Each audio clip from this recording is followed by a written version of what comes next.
নমস্কার, আমি অর্কপ্রভ। অর্ক টক্সের পক্ষ থেকে আবারও আপনাদের সকলের সামনে চলে এলাম। পার্ট ওয়ানে কথা বলেছিলাম আমরা নারী জ্যোতিষটা কি এবং কেন নারী জ্যোতিষ এত ইউনিক। এখন আমরা জানবো রেমেডি নিয়ে। নারী জ্যোতিষের মানে কি কি কি মানে রেমেডি রয়েছে, মানে সেটার বিষয়ে জানবো। নমস্কার। নারী জ্যোতিষের রেমেডি যদি কেন ইউনিক আমি বলতে চাই, আগের দিনকে যে কথাটা আমরা বললাম যে নারী জ্যোতিষটাই ইউনিক, কারণ নারী জ্যোতিষে শুধুমাত্র এ জন্ম নয়, জন্মা অনুজন্মা ত্রিজন্মা নিয়ে আমরা আলোচনা করি। মানে আগের জন্ম, এই জন্ম এবং ফিউচার লাইফ। আগের জন্মে আমি যদি কোনো প্রবলেম ক্রিয়েট করে আসি, তার মানে তার এফেক্ট কিন্তু আমার এই জন্মে হবে। আবার এ জন্মে আগের জন্মে পূর্ণ করে এসেছি, কিন্তু এই জন্মে আমি প্রবলেম করছি, তাহলে কিন্তু নেক্সট বার্থে আমার প্রবলেম হবে। এবং এই ৩ জন্মকেই দেখা যায় আমাদের নারী জ্যোতিষ দিয়ে। আপনারা অনেকেই দেখবেন যে প্রচুর কেরিয়ার রিলেটেড প্রবলেমে ভুগছে, মানে প্রচুর ট্রাই করছে, পরীক্ষা দিচ্ছে, জব হচ্ছে না। কিন্তু কেউ হয়তো কেউ বললো বলে পরীক্ষা দিতে বসে গেল, কিন্তু তার জব হয়ে গেল। এগুলো কিন্তু সমস্ত পূর্ব পুণ্যিয়া থেকে আসে।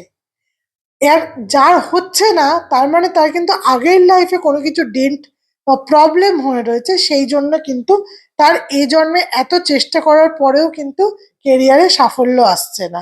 আবার অনেককে দেখবেন ভীষণ গাছাড়া ভাবে ফ্যামিলি লাইফ লিড করছে, কিন্তু তারা সুখে শান্তিতে আছে, মানে তার পার্টনারের তার বিরুদ্ধে কোনো অভিযোগ নেই। আবার অনেককে দেখবেন তার 100-এ 200% দিয়ে দিচ্ছে, মানে একদম মানে স্পাউসের প্রতি, মানে তার জীবন সঙ্গীর প্রতি একেবারে কি বলবো 100% ডেডিকেটেড। তারপরেও কিন্তু বিভিন্ন রকমের সমস্যা তাদের মধ্যে কিন্তু চলে আসছে। অনেক বাচ্চাদের দেখবেন জন্মানোর পরেই ডায়াবেটিস, হার্টের হোল, ছোটবেলা থেকেই বিভিন্ন প্রবলেম নিয়ে জন্মাচ্ছে। লোকে বলে সিগারেট খেলে হার্টের প্রবলেম হবে, বেশি ড্রিঙ্ক করলে পেটের প্রবলেম হবে, কিন্তু যারা ছোট বাচ্চা তাদের কেন ছোট থেকেই সুগারের প্রবলেম, প্রেশারের প্রবলেম, হার্টের প্রবলেম, বিভিন্ন প্রবলেম। ঠিক আছে, তো কেন হচ্ছে, ছোট থেকেই কেন হচ্ছে? এগুলো কিন্তু সবই পাস্ট লাইফ কর্মার ফল। এবং আমাদের নারী জ্যোতিষে প্রত্যেকটা কর্মের উপরে আলাদা আলাদা রেমেডি রয়েছে। আমাদের রেমেডির মধ্যে আরো স্পেসিফিকেশন হচ্ছে যে আপনার গ্রহ কোন রাশিতে বসে আছে। যদি অগ্নি রাশিতে বসে থাকে তার এক রকমের রেমেডি। ধরুন আপনার ভেনাস, যে অর্থকারক গ্রহ, মানে যেকে আপনাকে আর্নিং এ সাহায্য করবে, সেই ভেনাস যদি অগ্নি রাশিতে বসে থাকে তার রেমেডি আলাদা, পৃথ্বী রাশিতে বসে থাকে তার রেমেডি আলাদা, বায়ু রাশিতে বসে থাকে তার রেমেডি আলাদা, জল রাশিতে বসে থাকে তার রেমেডি আলাদা। এরকম প্রত্যেকটা গ্রহেরই আলাদা আলাদা রেমেডিস হয়। তারা কোন তত্ত্বে, অগ্নি, পৃথ্বী, বায়ু, জল কোথায় বসে আছে, এই 4টে তত্ত্বের মধ্যে কোন তত্ত্বে বসে আছে সেই দেখে কিন্তু আমাদের প্রেডিকশন মানে রেমেডিটা হয়। আর আরো রেমেডির স্পেসিফিকেশন হচ্ছে যে আমরা যা করি সব আগের জন্মের চার্টকে রিক্রিয়েট করে, যদি আগের জন্মে আপনি কোনো প্রবলেম করে আসেন, সেই প্রবলেমের ফল যাতে আপনাকে ভোগ করতে হয়, সেইটাকে আমরা কিন্তু ম্যানিফেস্ট করি। তো আগের জন্মে আমি যেটা বললাম ম্যানিফেস্টেশনটা আমরা করি। এবারে প্রত্যেকটার পার্ট আলাদা। এইভাবে আমরা দেখি যে কেন বাচ্চা হচ্ছে না, কি প্রবলেম রয়েছে, কেন বিয়েতে লেট হচ্ছে। আর আমাদের বিয়ের ব্যাপারে আরো স্পেসিফিক একটা ব্যাপার আছে। লোকেরা কি করে, ওই দুজনের কুণ্ডলী নিয়ে চলে গেল, 36 গুণ মিলিয়ে বিয়ে হচ্ছে, তারপরেও কিন্তু ডিভোর্স হচ্ছে। আমাদের যারা, আমি যেটা করি নারী জ্যোতিষে যেটা হয় সেটা হচ্ছে ডেস্টাইন স্পাউসকে খুঁজে দেওয়া। ধরুন কেউ আপনার কাছে এলো 10টা লোকের চার্ট নিয়ে, মানে একটা পাত্র 10টা পাত্রীর চার্ট নিয়ে এলো। 10টা পাত্রী কি আপনি বিয়ে দেবেন তা তো নয়।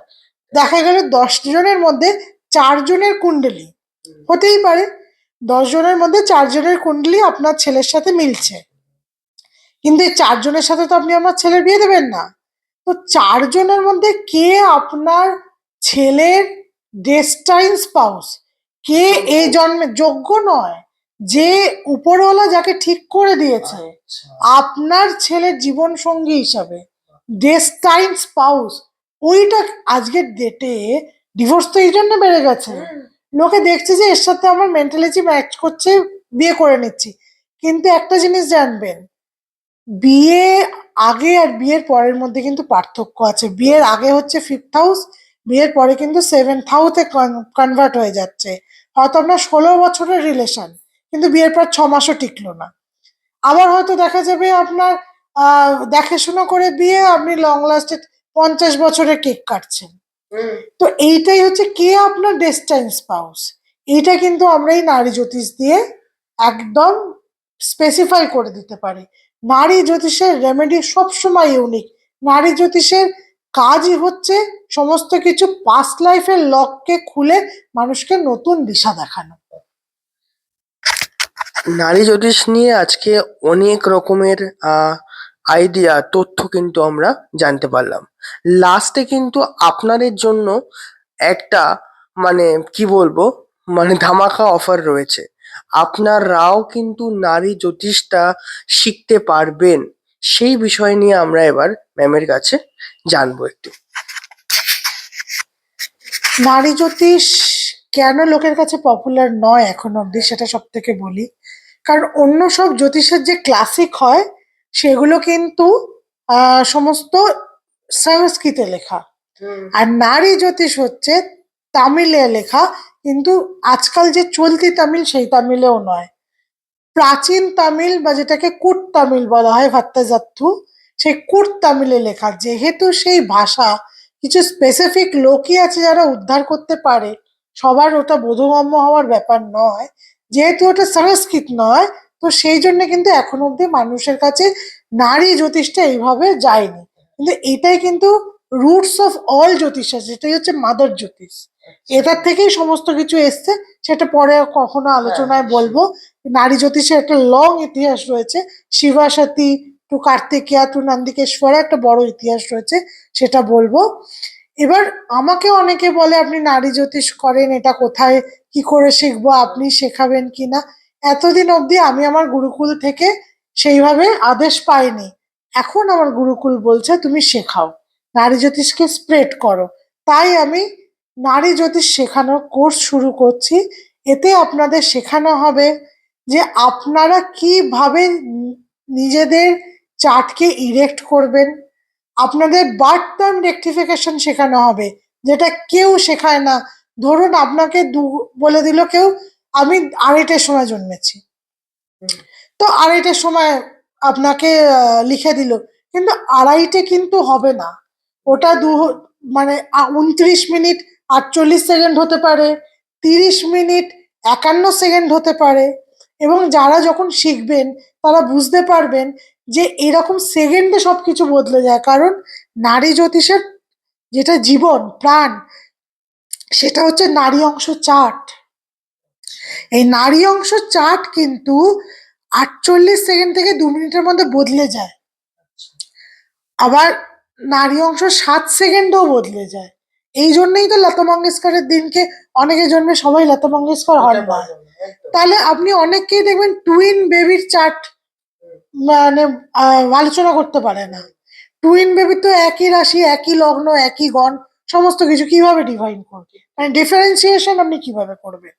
তো কোর্সে যখন আপনারা জয়েন করবেন সেখানে বার্থ টাইম রেকটিফিকেশন, চার্টের ডিটেলড আলোচনা, পাস্ট লাইফ কর্মের পদ্ধতি কিভাবে দেখতে হয়, কিভাবে রেমেডি করতে হয় এক্সক্লুসিভলি, এভরিথিং কিন্তু এই জ্যোতিষের মধ্যে নারী জ্যোতিষ কোর্সে শেখানো হবে। আপনারা যদি কানেকশন করতে চান তাহলে নিচে দেওয়া আমার ফোন নাম্বারের সাথে কিন্তু আপনারা কন্ট্যাক্ট করে নেবেন।